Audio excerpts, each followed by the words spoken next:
بسم اللہ الرحمن الرحیم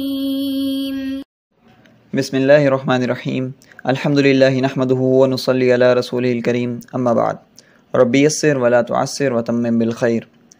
آج کے ہمارے سبق کا عنوان ہے سرداران قریش، ہاشم سے عبداللہ تک۔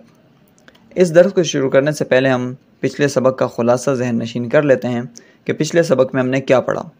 تو اس سے پچھلا جو سبق تھا ہمارا، اس کا عنوان تھا ظہور اسلام کے وقت دنیا کی حالت، یعنی جب نبی علیہ الصلوۃ والسلام اس عالم رنگ و بو میں تشریف لائے اس وقت دنیا کس حالت میں تھی۔ تو اس حوالے سے ہم نے تحقیقی طور پر یہ پڑھا کہ اس وقت صرف عرب یا کوئی ایک دو خطے نہیں بلکہ پوری کی پوری انسانیت زوال پذیر تھی۔ پھر اس میں ہم نے مذاہب کا خاص طور پر پڑھا کہ عیسائیت کیسے زوال پذیر تھی، ملک روم کا زوال پڑھا ہم نے، اسی طرح یورپ کی شمالی اور مغربی اقوام کا زوال پڑھا۔ علاوہ ازیں مذاہب میں سے ہم نے یہودیوں کے کچھ احوال پڑھے، پھر ان دونوں بڑے مذاہب میں آپس میں ٹکراؤ اور تصادم کی صورتیں پڑھی۔ ملک ایران کے انحطاط کے حوالے سے ہم نے گزشتہ درس میں دیکھا۔ اسی طرح مذہب کے نام پر سامنے آنے والے مجوسیت، آگ پرستی کے بارے میں ہم نے جانا، برہمنیت اور بدھ مت کے بارے میں جانا۔ علاوہ ازیں ملک ہندوستان کے بارے میں ہم نے جانا کہ یہ کس زوال کی انتہا کو اس زمانے میں پہنچا ہوا تھا، اور پھر مجموعی طور پر تمام اقوام تباہی کے جس دہانے پر کھڑی تھی اس کے بارے میں تبصرہ کیا۔ تو یہ ہمارا گزشتہ درس تھا۔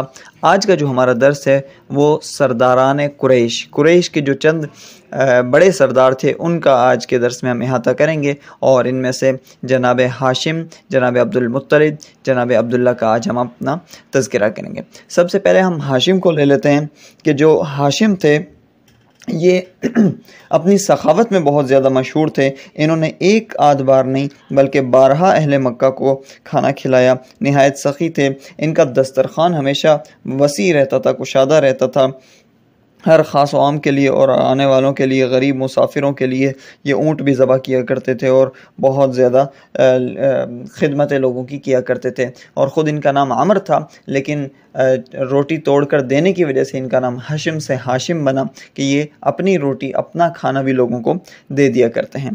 ایک کمال تو ہاشم کا یہ تھا کہ یہ اپنی سخاوت میں بہت زیادہ آگے بڑھے ہوئے تھے، اور اسی کے ساتھ ہاشم کا دوسرا کمال یہ تھا کہ یہ تجارت میں یکتائے روزگار تھے، تجارت میں بہت زیادہ یہ ماہر تھے۔ اور قریش میں دستور ہاشم نے ہی جاری کیا تھا کہ سال میں 2 مرتبہ تجارت کی جائے گی۔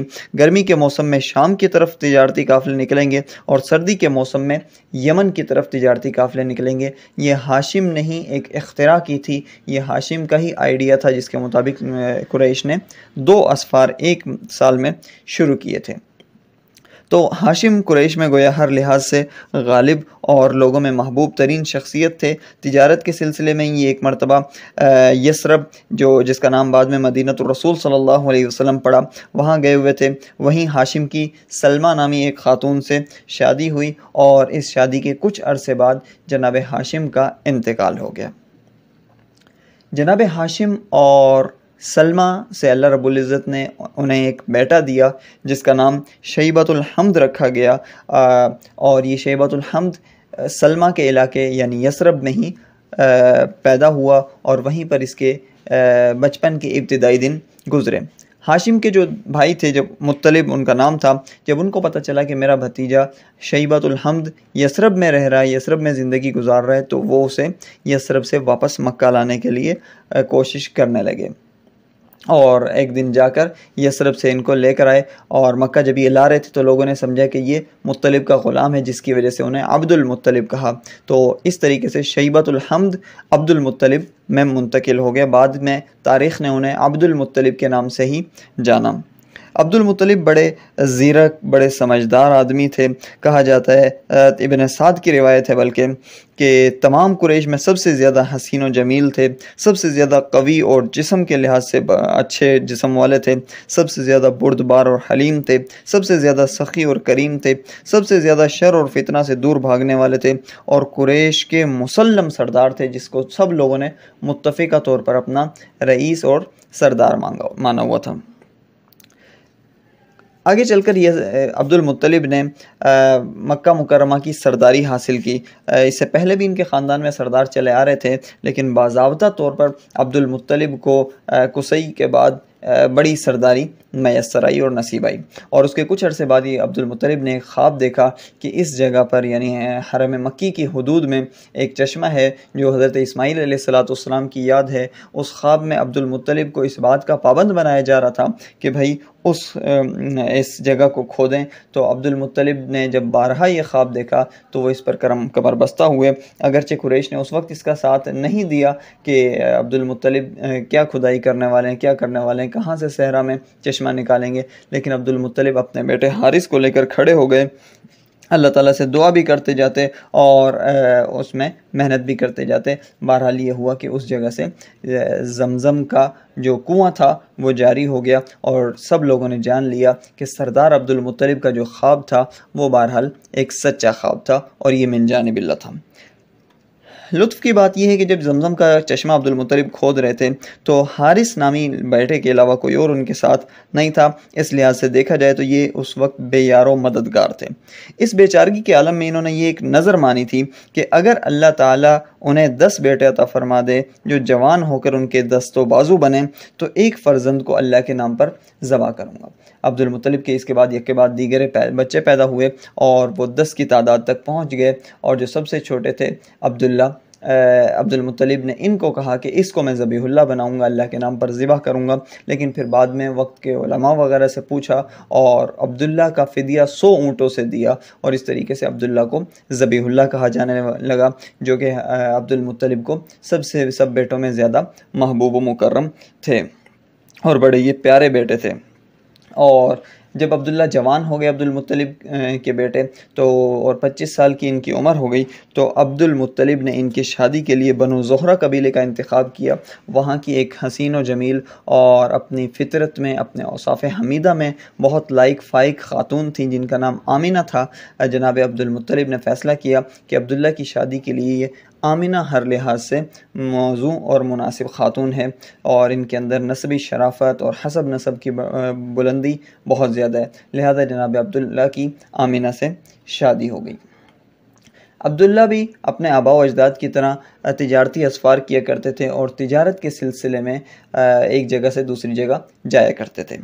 اب شادی کے کچھ عرصے بعد ہی عبداللہ کو ایک سفر درپیش ہوا کہ قریش کا ایک تجارتی قافلہ ملک شام جا رہا تھا، تو عبداللہ کی خواہش تھی کہ میں بھی اس تجارتی قافلے کے ساتھ جاؤں، اور عبداللہ اس تجارتی قافلے کے ساتھ چل دیے، تجارتی قافلے کے ساتھ روانہ ہو گئے، اور یہ یہاں سے مکہ سے گئے اور شام پہنچے، اور شام سے جب یہ واپس آ رہے تھے تو اس وقت جب یہ یثرب میں پہنچے تو انہوں نے کہا چونکہ ہاشم کی شادی یثرب میں ہوئی تھی لہذا عبداللہ نے کہا یہ میرا ننیال ہے اور میرے جو والد ہیں عبد المطلب وہ یہیں پیدا ہوئے تھے، میں یہاں اپنے ماموں کے ہاں اپنے ننیال میں کچھ عرصہ گزارنا چاہتا ہوں، اور یہاں آ کر عبداللہ سخت قسم کے بیمار پڑ گئے، اور لوگوں نے طبیبوں نے کہا کہ اب عبداللہ نہیں بچ سکیں گے۔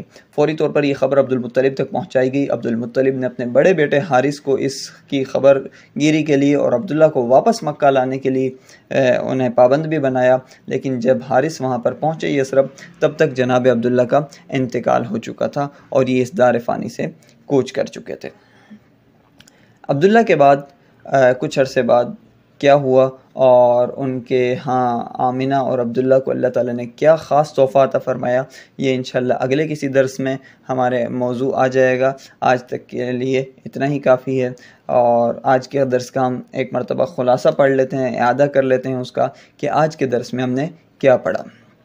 ہمارے آج کے درس کا عنوان تھا سرداران قریش، جس میں سے ہم نے 3 بڑے قریش کے سرداروں کے بارے میں پڑھا، جن میں سے ایک ہاشم ہیں، ایک عبد المطلب ہیں اور ایک عبداللہ ہیں۔ ہاشم دادا ہیں، عبد المطلب بیٹے ہیں اور عبداللہ ان کے پوتے ہیں گویا ہاشم کے۔ پھر ہم نے ہاشم کے چند خصوصی اوصاف کے بارے میں ہم نے پڑھا کہ ہاشم اپنی سخاوت اور تجارت میں کیسے ماہر تھے۔